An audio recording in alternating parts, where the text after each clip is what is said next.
eu queria ficar até o final da temporada, mas eu não ia ficar para a temporada seguinte.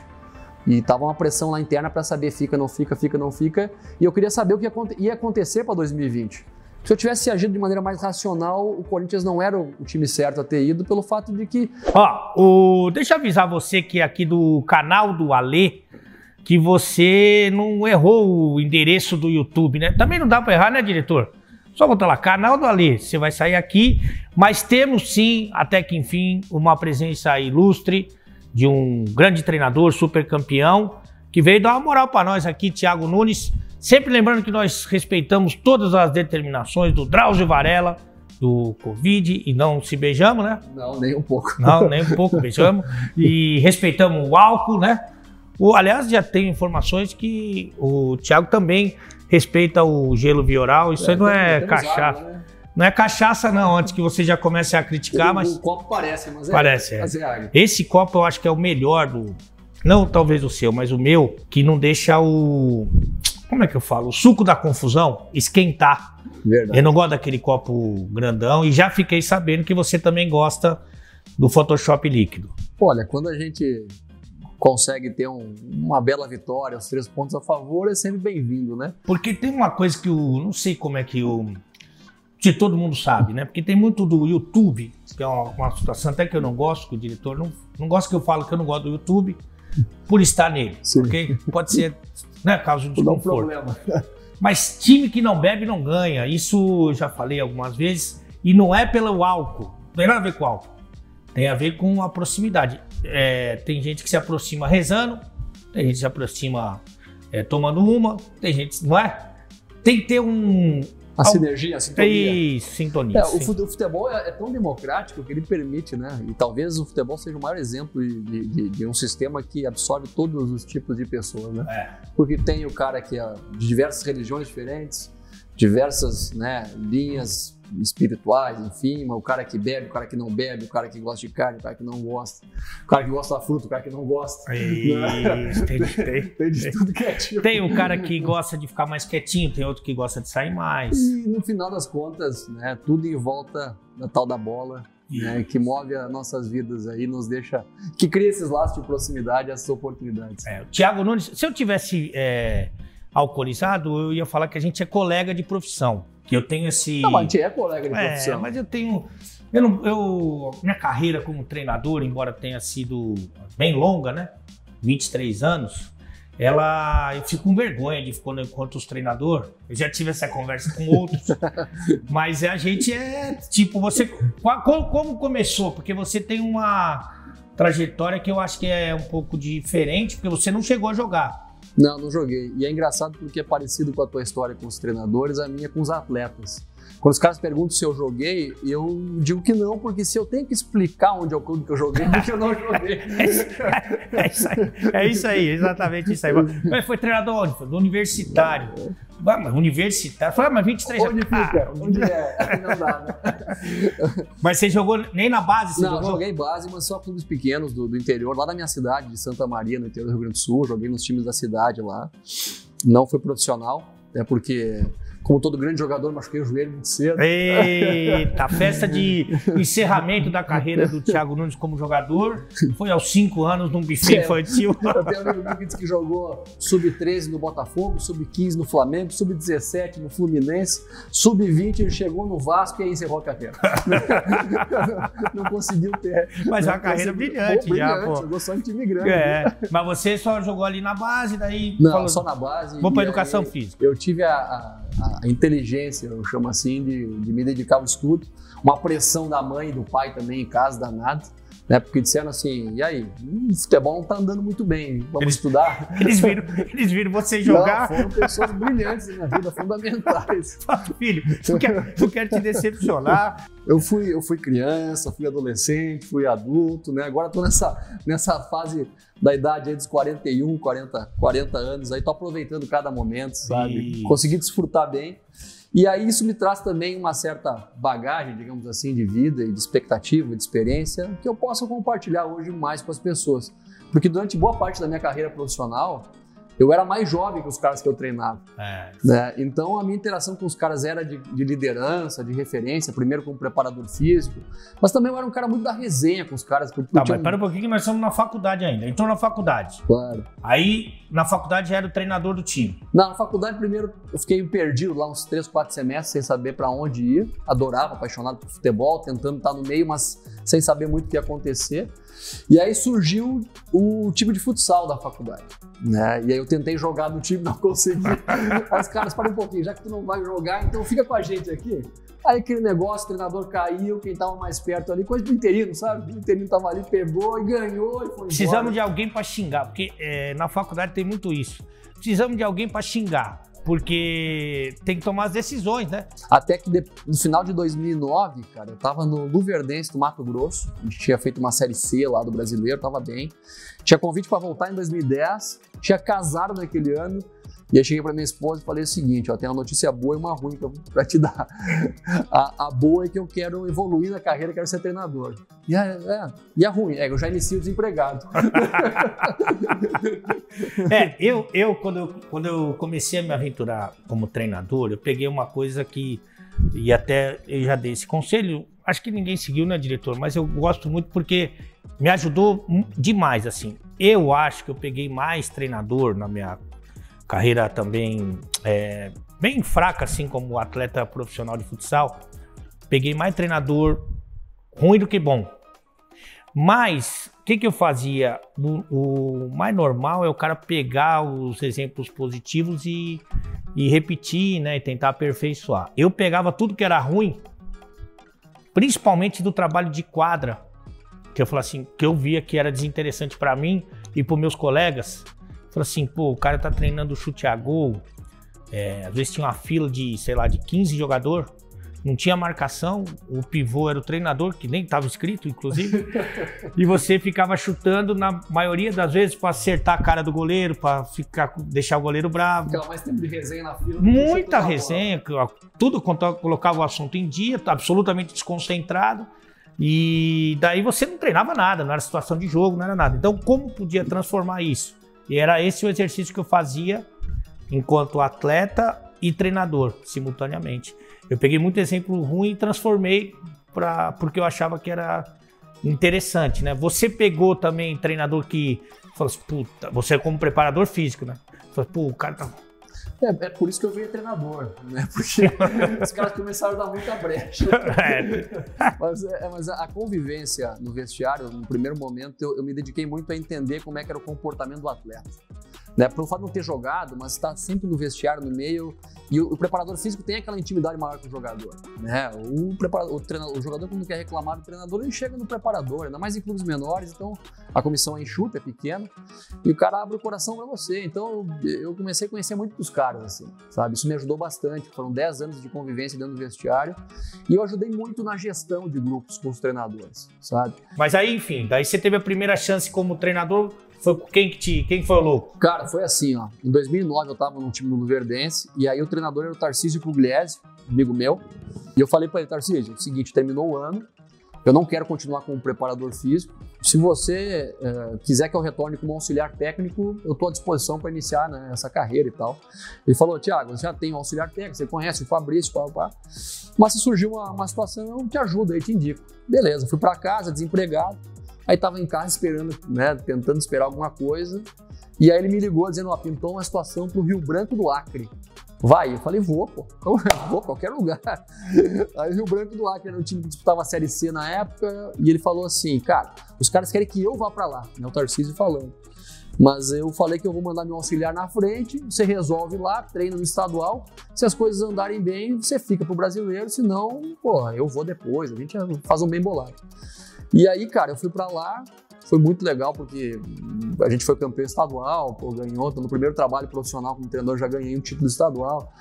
E depois ele acabou sendo demitido do Luverdense, ele foi pra lá, fiquei de auxiliar dele, mas ali começou tudo, velho. Depois eu voltei pro Rio Grande do Sul e comecei a trabalhar em times pequenos ali, já com, né, esse primeiro cartão de visita, esse primeiro título já me credenciou a os outros clubes me enxergarem. Abriu uma porta aqui, outra ali. Puta, e comecei a rodar. E aí onde me ligava eu ia. sabe? Foram mais de 20 clubes nesse período todo. Caramba! Ali, porque como eu não tinha uma carreira precedente, né, como atleta, então eu tinha que explicar quem era o treinador. Quem é o Thiago Nunes? Você tem que explicar, não, é um cara que se formou, foi preparador físico, barará. Então eu tinha na minha mente que quanto mais clubes eu trabalhasse, maior era a chance de chegar no mais alto nível. Mas nunca houve um planejamento de carreira para dizer, porra, agora eu vou para esse clube porque esse clube vai me levar para lá. Não, é ganhar jogo. E você queria estar trabalhando, você queria estar em atividade, ganhar minutos como treinador. Não, eu queria estar no meio, queria estar envolvido, queria chegar no mais alto nível, mas sabia também que a distância era gigantesca, sabe? Então, quando, né, o tempo passou, em 2013 foi um ano muito importante para mim. Porque eu estava trabalhando em tantos clubes pequenos, né, de 2009 até 2013, né, primeiro como preparador físico desde 2001, que eu falei assim, uma coisa eu tenho que mudar. E aí surgiu um convite para mim ir para o Sub-15 do Grêmio. Eu não me contrataria, mas os caras me contrataram. Eu nunca tinha trabalhado com um moleque tão novinho, sabe? E aí foi transformador, porque aí eu comecei a trazer o que eu já tinha como bagagem de jogadores adultos e dimensionar o que eu podia fazer com aquela molecada. E também ajudar aqueles moleques ali para entender o jogo de uma maneira um pouco diferente, né? Tentar transmitir um pouco do amor que eu tinha pelo jogo para aquela molecada ali que estava deslumbrada com outras coisas, né? Então o moleque queria arrumar o cabelo, queria outras coisas do que jogar bola. E eu tive muita sorte, porque o meu meio de campo era o Jean-Pierre, era o Lincoln e era o Darlan, os caras que jogaram no Grêmio aí, sabe? Então eu sentava no banco e os moleques resolviam parar. Então eu ganhei um monte de Grenal, ganhei um monte de coisa.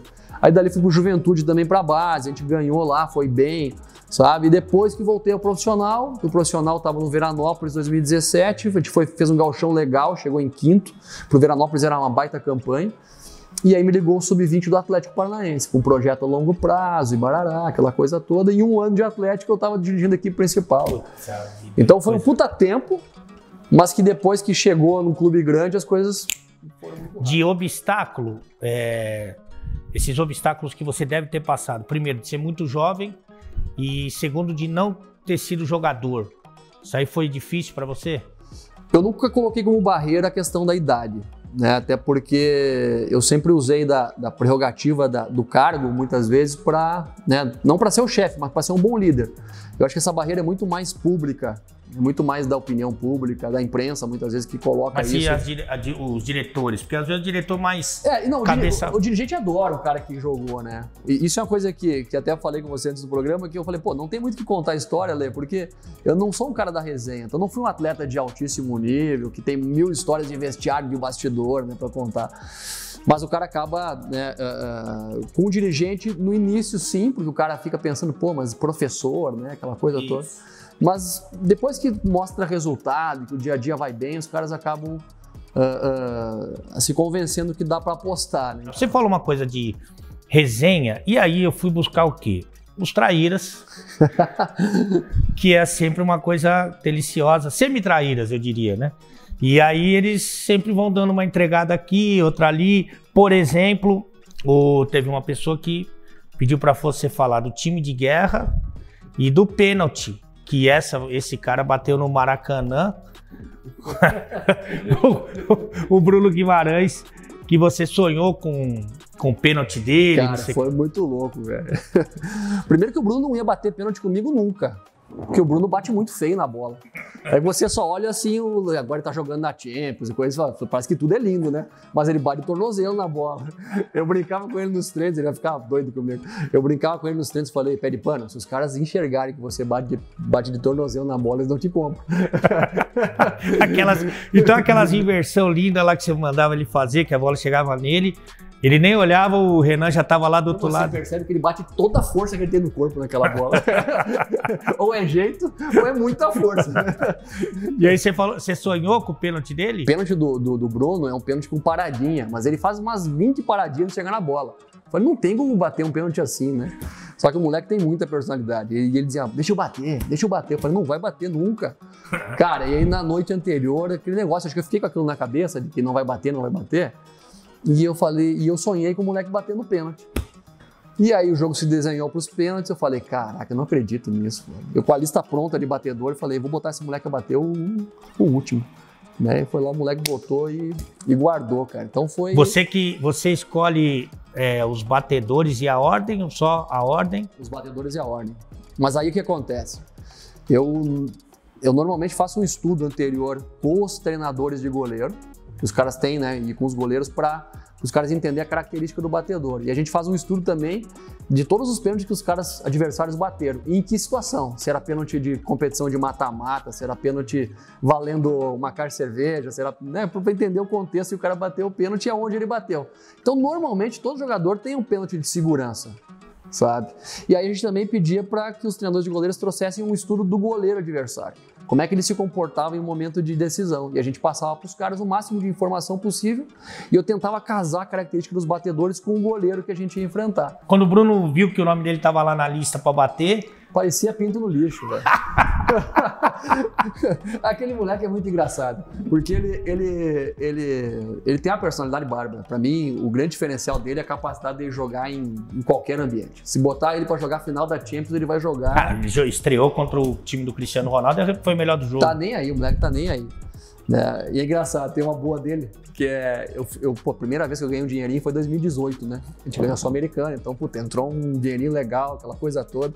Convidei a minha senhora pra gente fazer uma viagem internacional, ela escolheu o roteiro, foi pra Paris, né? Então eu cheguei em Paris, passei uns dias lá, voltamos, aí eu comecei a ligar pros jogadores, como é que tá aí? Não vamos beber muito, segura aí, já tem que apresentar, tem Libertadores, barará. E falei, ei, Brunão, como é que tá?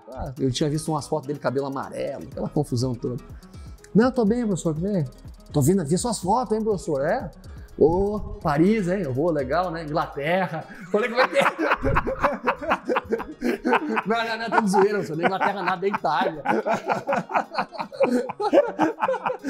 Falei, você tá morto comigo. Que quebrada linda, hein? Larguei no meio da massa, depois...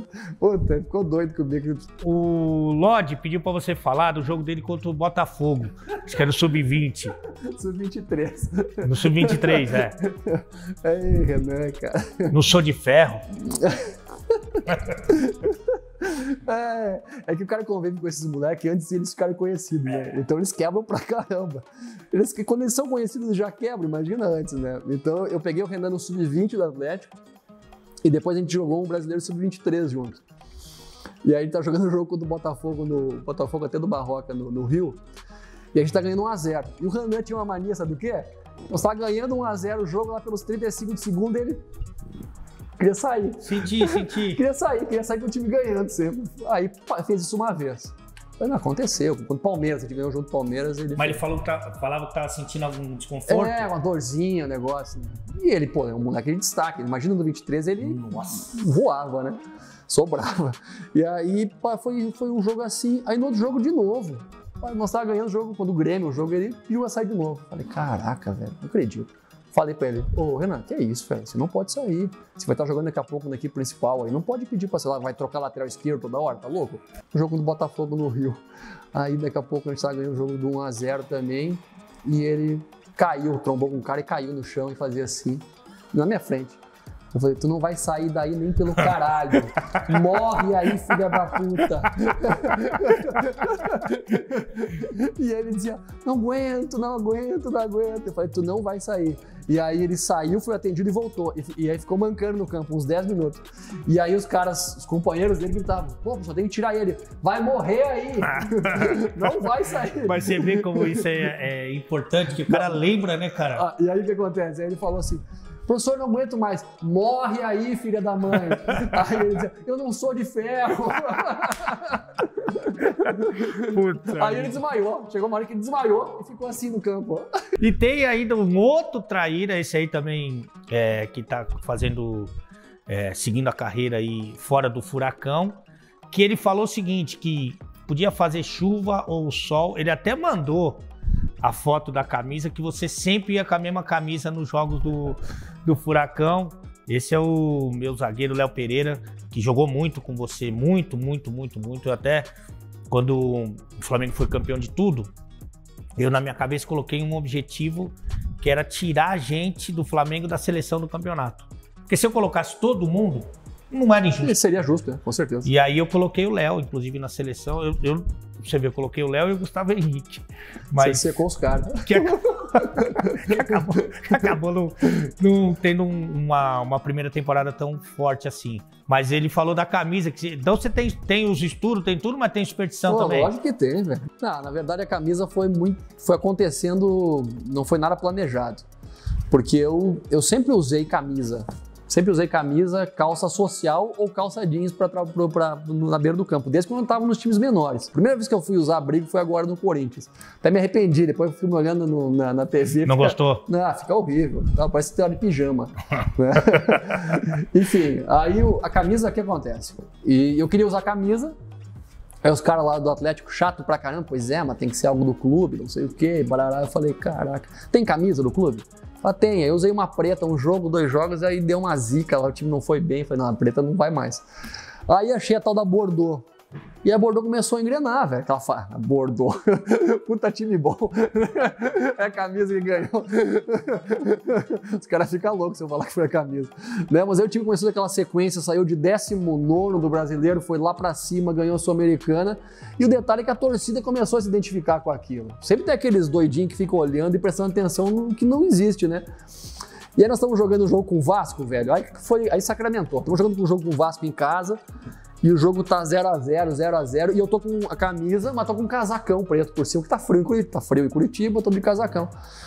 E o pessoal atrás de mim ali, a turma do amendoim, que eu apelidei, os caras ficam até faixa, a turma do amendoim. Fala assim, tira o casaco, puta, mostra a camisa, é a camisa. Eu falei, mas nem pelo caralho, não vou tirar esse casaco, tá frio pra cacete, eu vou cair nessa pressão. Pegar a gripe que é pela mulher, pô. Cair nessa pressão? Não vou nada, porque não é camisa, eu trabalho, rapaz, é jogador. Beleza, aí 20 do segundo, 25, calor, rapaz. Tirei o casaco. Rapaz, em 5 minutos a gente brocou os caras 1x0, gol do Veiga, ganhamos o jogo. Nunca mais. A camisa recebeu as 3 propostas de ir para outro clube. Porque eu tenho camisa, eu tenho 2 camisas guardadas lá das 2 temporadas diferentes.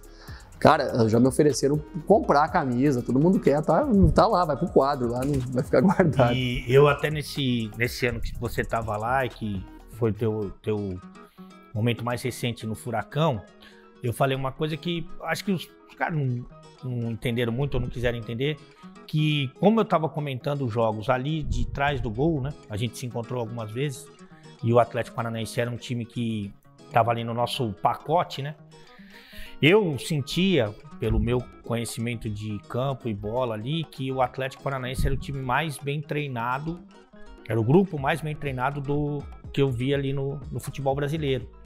Por quê? Porque várias vezes a gente fez jogos do Furacão com um time alternativo, que não eram todos os titulares. E eles tinham o mesmo comportamento do time titular, então eu levo muito isso em consideração, que não é sempre que acontece. E ali tinha vários conceitos que eu via, que eu já, na minha cabeça, eu sabia o que ia acontecer. Por exemplo, da saída de bola contra a pressão, de deixar o campo grande, dos caras virem lá na linha, e do Santos ter várias opções de passe a partir do momento que ele pegava na bola, e da marcação, e dessas inversões que existia ali do meio campo para o lateral sem olhar, da passagem dos atacantes de beira. Dava para observar várias para quem tá ali no campo e para quem quer, né? Então, daí eu falei, tá, mas o Jesus, não sei o que, eu falei, não tô falando nem que esse ou aquele treinador é o melhor treinador do Brasil, nada. O time que eu vejo mais o treinamento foi do Furacão, que foi uma passagem linda, mas você esperava ficar até o fim do contrato, depois que foi contratado, porque ficou Sim, ficou ruim na saída. Primeiro porque o Furacão faz algo que nenhum outro clube faz. Ele permite que a equipe treine durante o estadual. Isso. Né? Então o grupo principal ele tá treinando, tá se preparando. Quando os times do Brasil têm 30, 40 dias de pré-temporada ou mais até, sabe? Não tem. Então você ganha fôlego. Historicamente o Atlético na segunda metade do campeonato cresce. Porque tá mais inteiro, tem menos jogos, tem mais vitalidade, tem mais condição de fazer isso pela rotina do calendário. Então isso oferta tempo para o treinador poder preparar os caras, e durante o estadual, esses caras que são um time alternativo, eles estão competindo também, estão se preparando. Então os caras estão ganhando corpo para a hora que entrarem. Deram várias opções que vieram daí. Né? Com certeza, com certeza. E é um time que encaixou, porque muitas das contratações que apareceram no Atlético, elas não apareceram assim de maneira muito estruturada, foram um pouco circunstanciais. O próprio Bruno Guimarães, que foi seu Carleto lá de Curitiba que encontrou ele no Audax, lá, que tem que ser sempre lembrado isso, ele veio, em 2017 ele pouquíssimo jogou, não teve oportunidade, e se o Atlético não jogasse com o time B, o estadual, o Bruno teria sido devolvido. Ele falou sobre isso. Sabe, então... O Lodi mesmo passou por dificuldade também. O Lodi foi e voltou do profissional muitas vezes, então tem todo um processo que ajuda o treinador a ter tempo para conseguir preparar o time. O que ficou ruim, Ale? O processo de meu final no Atlético ali a gente foi campeão da Copa do Brasil em setembro, outubro, final de outubro, ali, início de novembro, quando eu defini a minha saída, eu queria ficar até o final da temporada, mas eu não ia ficar para a temporada seguinte.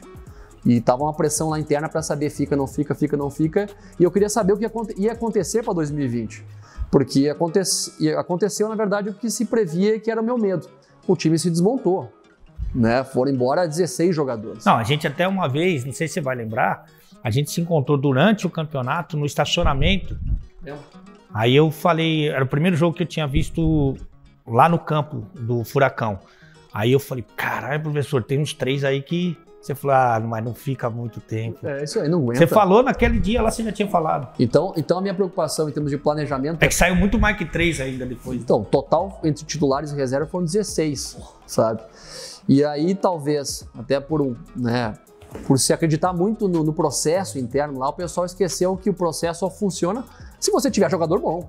Se é jogador mais ou menos, você não tem como transformar o cara nota 6 em nota 10, não tem como.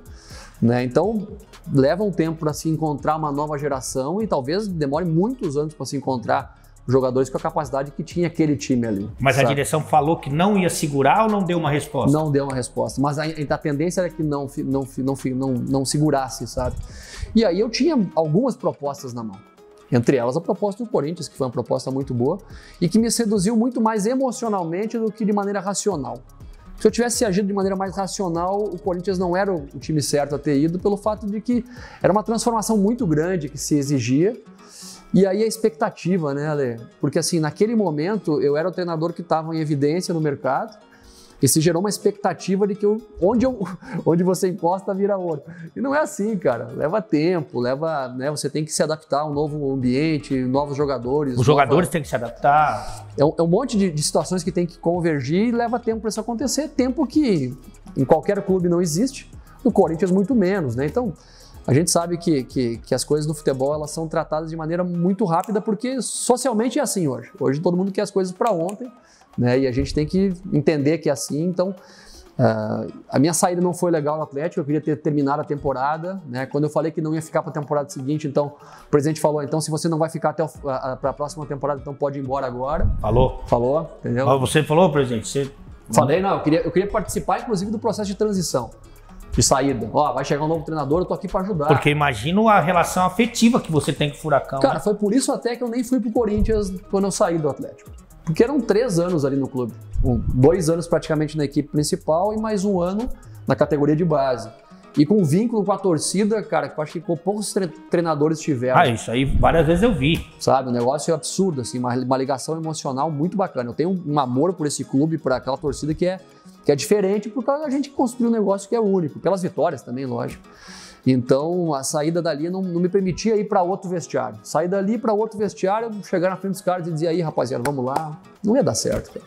Entendeu? Porque tem gente, inclusive, que fala... Eu tenho uma tese que aqui no Brasil, infelizmente, o treinador ele compra tempo com resultado. Com certeza.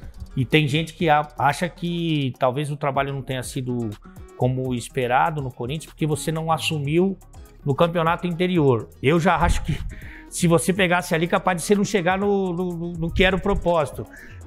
Hoje, entendendo melhor a situação, você acha que era melhor pegar naquela época, sair de um vestiário para o outro? Não, eu não tinha como fazer isso por esse motivo específico. Né? Eu não tinha vínculo nenhum com os caras do Corinthians naquele momento. Né? Imagina, eu saio de um jogo contra o CSA numa quarta-feira e no domingo eu assumo o jogo do Corinthians, né? Que vínculo que eu tenho com os caras que eu tô entrando dentro do vestiário? Zero, nenhum. Eu tenho toda uma história de construção, né, de parceria com aqueles caras que eu estava treinando ali há 2 anos. Então, para mim, não fazia sentido. Era muito mais inteligente, pelo menos do meu ponto de vista, um cara que já tivesse dentro do Corinthians dar continuidade ao trabalho, que já tivesse ambientado com os caras, com a estrutura. A chance de chegar na Libertadores, na pré-Libertadores, era muito maior, como aconteceu, sabe? Então, é difícil você ficar medindo se tivesse feito isso ou aquilo, mas para mim não era uma opção quando eu saí do Atlético naquele momento. Tem 2 pontos que são, acho que 2 pontos que muita gente questiona e que eu, na minha concepção, eu entendo muito, que é de avaliação do elenco e do tipo de jogo que você quer praticar. Não é que o teu jogo é melhor, é o tipo que você acredita de jogo, e aí você faz assim, ó, esses jogadores, eu acho que eles servem para esse tipo de jogo. Então eu quero ficar com esses jogadores. Então esse é um ponto que eu acho que muita gente pegou forte, né? E um outro ponto que eu não entendi, esse eu não entendi porque eu conheço você e conheço um montão de gente que trabalhou com você, que o pessoal falou de ambiente de trabalho. Esses 2 eu não... Se você falar assim, o trabalho podia ter sido melhor, essa é uma avaliação que eu acho que todo mundo tem que fazer, você deve ter feito. Com certeza. Mas esses 2 pontos, para mim não bate, eu não sei como que você avalia. Cara, isso é uma avaliação muito superficial, né, de quem está muito distante. Que é o que a maioria, né? Porque, na verdade, vamos lá, isso não acontece só comigo, não é exclusividade do que eu passei no Corinthians, mas todo treinador, quando a equipe não começa a ter resultado, o que se especula? Né? Pô, problema no vestiário, os caras não estão correndo pelo cara, os caras não estão fazendo aquilo. Não é ali onde eu estava, em tudo que é lugar é assim. Só que, especificamente naquele ambiente, é um ambiente onde as coisas tomam uma magnitude muito maior, absurdamente maior, sabe? E eu peguei um ano com todos os ingredientes de ter um ano difícil. Por quê? Porque o Corinthians já vinha 2 anos sem fazer campanhas, no brasileiro pelo menos, né, consistentes. 2018 foi 13º, 2019 foi 8º, sabe? Então era mudar uma cultura dos últimos 2 anos. E com o rival brilhando, né? Também que tem isso que... com alto investimento, indo bem, enfim. Isso. E aí eu assumo com o clamor público, porque não era só do clube, né? De que teria que se mudar a cultura de jogo do clube. Que ninguém aguentava mais ver o Corinthians jogar daquele jeito. Cara, eu não bati na porta do Corinthians. O Corinthians foi lá e disse assim, Thiago, a gente quer que você venha fazer essa mudança pra gente. Falei, beleza, vamos pagar o preço? Porque todo mundo quer ir pro céu, mas ninguém quer morrer, né? Então é um preço que se paga, é uma transformação grande. E aí somar isso, cara, no ano eleitoral no Corinthians. Meu Deus. E o ano eleitoral no Corinthians é que nem uma eleição para governador, para presidente da República. Um negócio engraçado, interessante. E com esse advento da pandemia ainda, cara, então tudo conspirou assim para ter muita dificuldade de gestão, muita coisa difícil que aconteceu. Lógico que eu poderia ter feito coisas diferentes, porque qualquer lugar a gente poderia ter feito coisas diferentes para ser mais assertivo, mas engenheiro de obra pronta depois, velho, tem um monte, sabe? Agora, a tua avaliação, que eu acho que tem um filme, que eu não sei se é da tua, porque eu sou de 73, você é de 80. Sim. Então já tô... Mas tem um filme que eu sempre falo que isso aqui, eu acho que eu tenho que ver de novo até para ver se eu... Chama Efeito Borboleta. Sim, já viu? Já vi. Que o cara mostra como é que... agora eu vou dar uma voadora no diretor. O cara, antes que ele volta, só vira mais cagado. Mas daí, se eu der a voadora no diretor, o que vai acontecer comigo? Se eu ficar aqui quietinho... Tá? Você, hoje, voltando, você tem alguma coisa que você fala assim, puxa, acho que... Sei lá, talvez... Você falou, inclusive, que talvez do Furacão, o estágio seguinte, como você sempre seguiu ali, foi degrau por degrau, né? Talvez fosse um outro clube. Mas, enfim, no Efeito Borboleta, o que você faria? Hoje, passado bastante tempo, sabe? Eu acho que foi importante viver essa experiência do Corinthians. Porque me amadureceu muito em relação ao que é o futebol no Brasil hoje em dia. O futebol no Brasil, na verdade, ele é entretenimento. Não é. E eu, como sou um cara que sempre fui meio idealista, sempre entendi o futebol como um meio de transformar as pessoas, de melhorar as pessoas que estão perto de mim, de contribuir como treinador, como líder, como amigo, como parceiro dos caras, fazer os caras melhorarem. Só que nem mesmo o próprio jogador hoje em dia está encarando o futebol dessa maneira. Porque ele é bombardeado por tanta notícia da rede social dele, das assessorias, da opinião pública, que ele mesmo se coloca no papel de ficar reservado, sabe? Aí chega um cara que fica ali cutucando, incomodando, vamos melhorar, vamos evoluir, vamos melhorar, vamos correr mais, vamos melhorar esse passe, vamos melhorar isso aqui, sabe? Pô, o cara mesmo, pô, para de encher o saco. Pô, encher o saco, tô tranquilo aqui, vem me encher o saco por quê? Né? Tô fazendo a minha aqui, faço o que eu tenho que fazer dentro do campo, acabou. Então, isso foi uma barreira que eu enfrentei. E para mim, tá claro hoje que a gente tem que entender o contexto que a gente vive hoje com muito mais clareza, saber se vale a pena investir energia e tempo nos desgastes, né, de querer mudar as coisas, evoluir, mudar as pessoas, mudar a maneira que as coisas são feitas nos lugares que a gente vai, para entender se a gente vai ter longevidade. Porque só se consegue mudança depois de você estar confirmado dentro do clube. Confirmado é resultados, um ano de clube, título dentro da casa, sabe? Já uma estabilidade, o time jogando de uma maneira aceitável. A partir daí você consegue paulatinamente mudar as coisas. Mudar no início é bobagem, ainda mais pelo que a gente vive que não aceita isso, cara, sabe? Hoje você vive, né, na comunicação, olha, e infelizmente a gente é bombardeado por enquetes, sabe? Ele é bom ou ele é ruim? Quem é o melhor treinador do Brasil? Quem é o pior? Quem é o melhor isso? Quem é o pior aquilo? O que está acontecendo para o treinador? O Thiago não está indo bem lá. É problema com o grupo? Ele não dormiu bem? Sabe? Ou ele brigou com a esposa? É burro? Sabe? Ou ele é burro. Então, é todo santo dia isso. E isso vai entrando dentro do imaginário do torcedor. Eu, por exemplo, agora fiz uma experiência de ficar com o meu Instagram 3 meses. Eu ficar com o meu Instagram, que era a assessoria que comandava ele. Larguei. Não tem como, cara, sabe? O que os caras abusam e falam, e xingam, e criticam, e mandam mensagem, pelo amor de Deus, sabe? Então, esse ambiente que a gente vive hoje é bombardeado, infelizmente é um ambiente que os novos jogadores estão sendo construídos, que os treinadores não estão tendo, né, o apoio público para se manterem nos cargos. Então a gente está matando agora uma geração de treinadores. Não estou falando por mim, estou falando de treinadores que estão buscando oportunidade. Porque agora se instituiu que nenhum treinador brasileiro serve.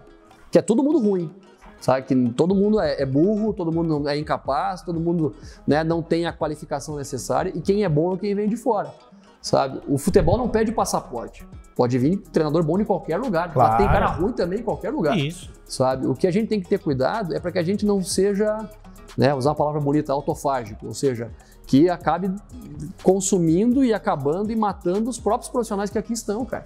Quem que você acha que vai dar a volta por cima nesse Campeonato Brasileiro? A gente tem 2 exemplos aí muito presentes de tudo que a gente tá falando. O Abelão, até outro dia, os caras queriam matar ele e massacraram ele mesmo. E assim, eu tô muito à vontade para falar, porque o Abelão só falou comigo depois que ele foi mandado embora ou saiu do Flamengo. E ali, assim, o trabalho acabou não casando, não foi péssimo, mas não foi bom. E ele admite isso, e é normal que aconteça, né? A gente tem o mesmo treinador dirigindo o mesmo time em um intervalo de, às vezes, 3 anos e a coisa não acontece. Exatamente. Né? Mas o Abelão foi massacrado, inclusive, da parte da vida pessoal dele, e pode ser campeão brasileiro. E o Rogério Ceni, eu acho que a torcida ainda está meio que querendo matar o Rogério Ceni, está esperando só para ver se vai ser campeão. Mas a torcida ficou muito brava com o Rogério Ceni. Você tem vendo o campeonato, você acha que vai dar quem? O Inter ou o Flamengo? Cara, racionalmente, né, pelo fato do Flamengo jogar em casa, eu diria que o Flamengo tem chance grande de levar, né, por esse confronto direto agora jogando em casa. Mas eu tô torcendo, né, sou amigo do Rogério, mas tô torcendo muito pelo Abel, cara. Muito pelo Abel. Primeiro porque o Abel, para mim, é uma referência pessoal, né, como cara, como inspiração, como treinador e como ser humano. E segundo, justamente por isso, sabe? Porque no Brasil, se você passa de certa idade, você é taxado como ultrapassado. Se você passa de certa idade e é treinador brasileiro, você então tá à beira da morte, sabe? Então, eu tô torcendo demais pro Abel para que ele possa, não é calar a boca de ninguém, não é isso, cara, mas mostrar que o desenvolvimento dos atletas, o desenvolvimento de uma equipe, ela não é só a base, sabe, de coisas que todo mundo acha que são mágicas. É olho no olho, é parceria com os caras, sabe? E confiança. E um cara que é multicampeão, que nem ele. Cada treinador que vem pro Brasil, ou que está no Brasil, que é brasileiro, enfim, que assume um clube, eu tento entender o contexto que ele vive, sabe? O Abel, ele deixou um legado para aquele Flamengo que as pessoas não enxergam, pelo menos na minha avaliação. Ele testou um monte de gente, cara. Ele botou um monte de cara a jogar, sabe? Expôs um monte de jogador. Que quem vem depois tem a facilidade de ver assim, pô, esses caras aqui não deram certo, já tem um caminho andado aqui, vamos aproveitar daqui para frente. E não quer dizer com parte tática ou parte técnica, quer dizer realmente com exposição, com desgaste, com a imprensa. Por exemplo, eu lembro muito bem que a torcida queria matar o Arão de ter um do Abel, sabe? E aí depois o Arão virou o cara, sabe? E o cara era o Cuejar. E foi embora porque uma foi mulher, vendido, o Jorge Jesus mandou liberar o Cuejar e ficou com o Arão. Sabe? Então, e por que o Abel defendia tanto o Arão, sabe? Será que outro treinador, por exemplo, no Palmeiras, teria tido o peito e a coragem de colocar tanto moleque a jogar que nem fez o Vanderlei? Botou esses moleques tudo a jogar. E aí não tem mérito nenhum. Porra, então não é questão de não valorizar quem está, mas sim também valorizar quem fez, cara. Entende? Então esse percurso anterior do desgaste, da amostragem, de fazer, pra mim tem um peso. Eu torço pelo Abel, velho. Né? Torço pelo Abel. Racionalmente acho que o Flamengo, né, tem todas as oportunidades de fazer acontecer, mas eu tô torcendo muito pelo Abel ganhar esse campeonato. Eu tô muito dividido. Eu já aviso logo pra quem tá aqui no canal que eu vou estar completamente alcoolizado na hora do jogo, porque eu gosto muito dos dois, acho que os dois, o Rogério sofreu muito, tá sofrendo ainda no Flamengo, e o Abel então passou por uma injustiça, porque o cara, a imprensa, uma parte do público abraçou, né, misturar a vida pessoal com a profissional e tal, e fora que tem uma coisa que assim, cara, eu não sou nem jornalista, eu sou, mas que do profissional assim, mas que é do ser humano, cara. O Abel viveu um drama e pra quem conhece a história dele de perto assim, sabe que, porra, é muito foda. Então já vou estar alcoolizado, de preferência para não sofrer com nenhum dos dois. Professor, pô, eu vou te agradecer mais uma vez o teu carinho, não é nem de hoje, a gente já mantém contato há algum tempo, tava namorando essa resenha aqui e espero que você tenha gostado. E para terminar, né, aqui no canal do Ale, já pedindo para todo mundo seguir, se inscrever e compartilhar e tal.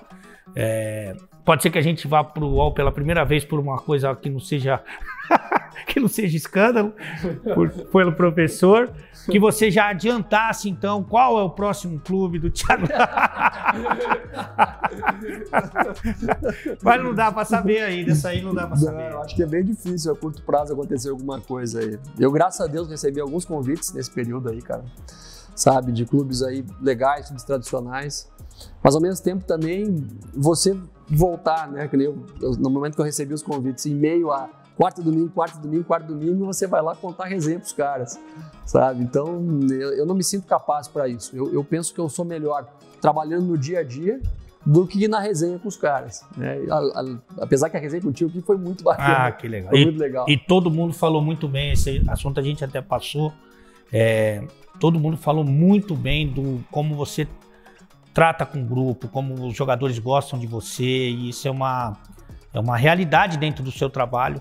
Porque às vezes tem isso, né? O treinador, o cara não gosta do treinador. Com certeza. Mas as pessoas que eu conversei e eu tive esse cuidado, todo mundo te elogiando muito, muito, não só pela sua capacidade, que para mim é muito evidente, mas pela forma que você age com os jogadores e tal, pela honestidade, o olho no olho. Então isso é muito legal. Para quem gosta do futebol, como eu, tô torcendo para você voltar logo. Não só para resenha. A minha esposa também. Não me aguenta mais em casa. Porque pegou a época da pandemia. Vixe Maria, rapaz do céu. Apesar que é o seguinte, né, Lê? Fazia muito tempo que eu não conseguia fazer tanto churrasco. Isso é coisa que é importante da vida. A minha vida hoje é o que sobrou. Professor, obrigado mais uma vez. Prazerzão. Agradecer o pessoal da Sporteca aqui, né, que é um ambiente bacana, que eu convidei você para vir aqui também, porque é um lugar que produz conhecimento, e a turma é muito parceira, o Eduardo Tega e toda a turma, obrigado. Tamo junto, pessoal. É nóis.